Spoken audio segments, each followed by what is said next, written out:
Monica, if I was going to say ghetto uprising in the Second World War, I'm guessing you probably think of Warsaw. Am I right? Yes, absolutely. Me too. And so I was kind of shocked and surprised by this story. Shocked because I hadn't realized that there were ghetto uprisings in other places. And indeed, the story of the Białystok Ghetto Uprising. So Białystok is a city in the northeast of Poland, as it is now, which had a quite significant Polish Jewish population. About 43% of the inhabitants of the city before the Second World War were Polish Jews. And it was also the site of the second biggest ghetto uprising after the Warsaw Ghetto Uprising in April 1943. So, Monica, I'm a student of the Second World War. I spent God knows how many books I've read and films and been lucky to speak to people who've been taken part in various things in the Second World War, but I hadn't really picked this story up, and I don't think it's well known really outside of Poland, I'd say, because the ghetto uprising I think is quite well known around the world, but this ghetto uprising isn't. So with your permission, I'll go through a bit of the story in the background because I found it very interesting. I think there's a general concept, that the fate of Poland's Jewish population, over 3 million of them, is really one of essentially being trapped in this horrible prison with no options. But of course, some people did decide to resist, and it's worth commemorating, thinking about what it is they went through, because it tells a story of the wider struggle. And the story of this Białystok ghetto is of course in a relatively small way, a story of the entire fate of Poland's Jews. So the Białystok ghetto, or the Polish Jews in Białystok, found themselves in the Soviet sphere of influence when Poland was divided in two by Soviet Russia and Nazi Germany in the Hitler-Stalin secret pact, which led to Poland being carved up relatively quickly. And so for that period, they were relatively well protected. But when the Germans invaded in 1941, in the summer of 1941, of course, that situation changed. So there were apparently 42,000 Polish Jews in Białystok. And then the ghetto itself, which was created relatively quickly, was kind of flooded with other Jewish communities that were living around Białystok in the so-called general government. So there were over 50,000 people crowded into the ghetto. Apparently, even in June 1941, the Germans, and this is just such a terrible story, murdered about 2,000 Jews by burning them alive in the main synagogue, with the rest being shot. So the story here is one that's depressingly repetitive in the sense of repression and murder. And clearly, some Polish Jews decided to fight back. In fact, there's quite a famous situation on the 5th of February 1941. A chap called Itsoc Malamed attacked a German officer with some acid and blinded him.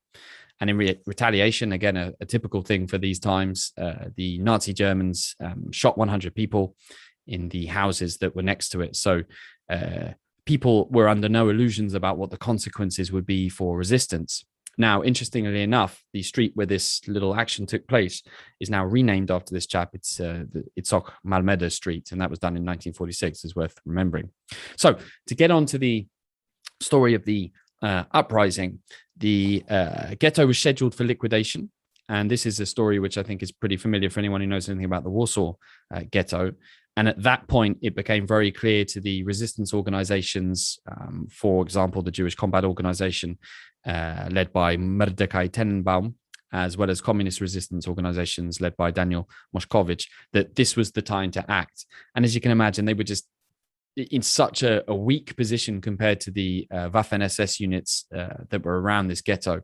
They had a couple of dozen rifles, one machine gun, I'm imagining probably a light machine gun, a couple of hundred pistols, some Molotov cocktails, maybe some acid. And the plan was essentially to rush one of the fences of the ghetto and kind of use the weight of the numbers of people that were in the ghetto to try and escape, at the same time doing diversion attacks at 4 other points throughout the ghetto to try and throw the Germans off. The tragedy is, Monica, that out of the 60,000 people or so that were in the ghetto that we know about, maybe only a few hundred survived. The actual uprising itself lasted between the 16th and 20th of August, and the fighting was heaviest for about 24 hours.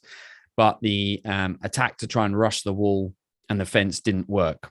Essentially, the people who were in the ghetto, the civilians who weren't involved in the fighting, didn't join in.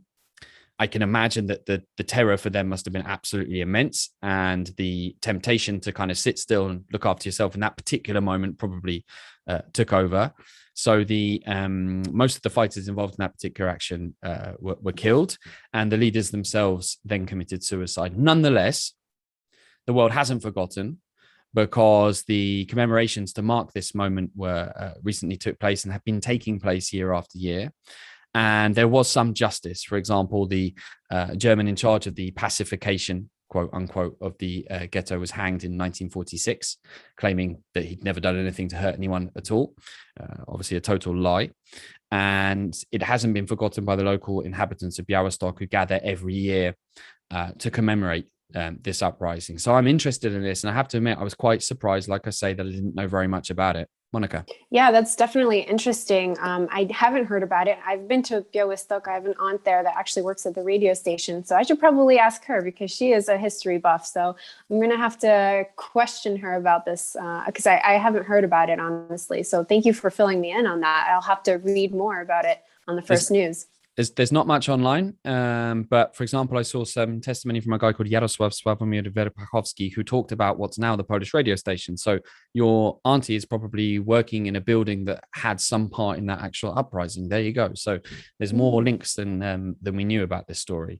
Yeah, I think it's worth looking into, and it sounds like quite an emotional thing. You can see the armed forces now. I had a look at some of the videos of the commemorations. And definitely a story worth looking into. So if you're interested in more stories about Poland's tragic, but I believe inspiring past, and the heroic fight of people like the ones we were talking about now against the Nazi Germany oppression, then do check out, of course, What's Up Poland. You can subscribe to this channel. We've got loads of stories about this, some humorous, some inspiring, and some utterly tragic. We'll see you again for another episode of What's Up Poland.